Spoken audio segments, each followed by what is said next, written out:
যারা ভোট চুরির প্রস্তুতি নিতেছে তারা কি পারবে? কারেন্টের খাম্বা চুরি, তারপরে হচ্ছে আপনার ওই যে না না না আপনার হচ্ছে দেবিদ্বারে এগুলোর ইতিহাস আছে না? ব্যাংক ঋণ খেলাপে এগুলো আছে না? আছে কিনা? দেবিদ্বারে আছে তো এইসবের ইতিহাস আছে না?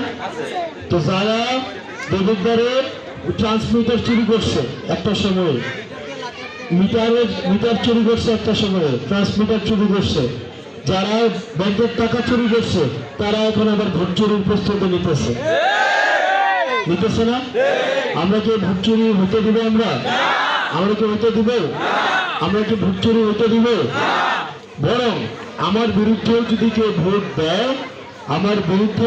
ভোট দেয়, সেই জন্য ভোটটা দিতে পারে, আমরা সেটার ব্যবস্থা ইনশাল্লাহ করবো। ঠিক কিনা? চুরি করে ভোট দিয়ে ক্ষমতা এসে কোনো লাভ আছে? হারাম দিয়ে শুরু করা কখনো হারাম কাজ করা যাবে? সেই জন্য আপনাদের কাছে অনুরোধ থাকবে, যারা দুর্নীতি করছে অতীতে, দেবিদ্বারের বিভিন্ন মামলা, মিটার মামলা, এই মামলা, যে মামলায় তারা জড়িত ছিল,